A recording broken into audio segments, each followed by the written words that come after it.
I know, I probably shouldn't be laughing. Poor Akko. But I just couldn't help it. I mean, come on, you are a gorilla. A real gorilla. Here's what happened. This young colored mangabe had its eyes on the food Akko was holding. It wanted a piece of it. Akko, understandably, wasn't interested in sharing, so he quickly chased the little monkey away. If the story had ended here, it wouldn't have been particularly remarkable. But then the young monkey's parents showed up, and somehow Akko was the one who came out of the encounter looking defeated. But the part that surprised me even more was someone else. Akko's father, the leader of the family, the Silverback Viatu. He was lying nearby, quietly watching the whole thing unfold. He didn't step in to help his son. He didn't use his size to intimidate the monkeys. He didn't do anything at all, as if to say, "You kids figure it out yourselves." Honestly, if you judged Viatu by appearance alone, he'd seem like the last animal you'd want to mess with. He's enormous, muscular, and like any mature silverback gorilla, he carries that iconic silver saddle across his back. Even sitting still, he has an undeniable presence. Yet here at Frankfurt Zoo, his daily companions are a group of monkeys that seem completely unimpressed by him. These monkeys are colored mangabes, and they share the same habitat as the gorillas. For many visitors, seeing monkeys and gorillas living together comes as a surprise. Actually, mixed species exhibits like this are not unusual. In the forests of Central Africa, different primate species often live alongside one another. And in zoos, mixed exhibits can create a more natural environment, while also providing animals with additional enrichment and stimulation. Of course, finding the right roommate for a gorilla family is easier said than done.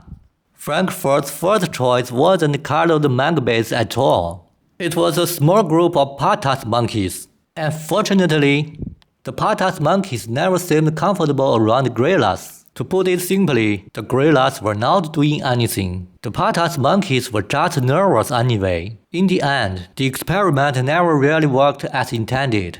But that doesn't mean patas monkeys can't live successfully alongside gorillas. At Zoo Parc de Beauvoir in France, however, patas monkeys and gorillas seem to get along just fine. And at Antwerp Zoo, the zoo chose harmless monkeys instead, compared with colored mangabes. They are noticeably calmer and more reserved. Different zoos have found different solutions.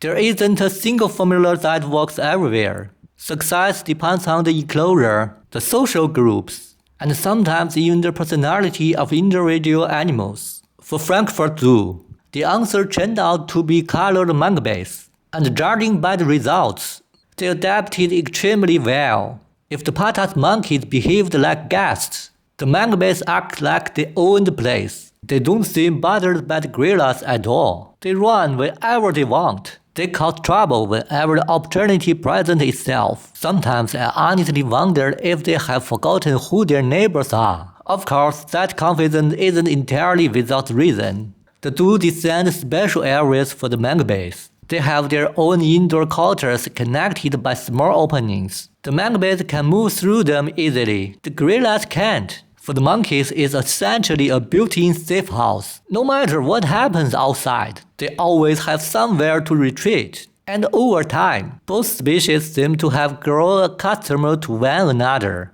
When the gorillas rest, the monkeys move around nearby. When the monkeys chase each other and play, the gorillas continue eating, walking, or simply relaxing. They influence each other's life without really interfering with them. Somehow it just works. But among all the animals in this family, the one who impressed me most was still Viatu. As a silverback, there's no question about his strength. Given his size, he could easily drive the monkeys away if he wanted to. Yet during my visits, I never once saw him do that.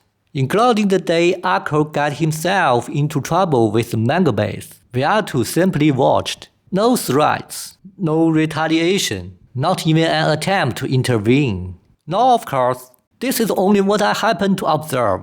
It doesn't mean conflicts never occur.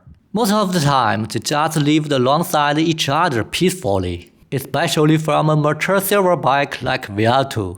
When I think back to the day Akko got put in his place by a monkey, the animal I remembered wasn't Akko. It was Viatu. He saw everything, yet he never chased the monkeys away, never rushed to defend his son, never used his strength to end the situation.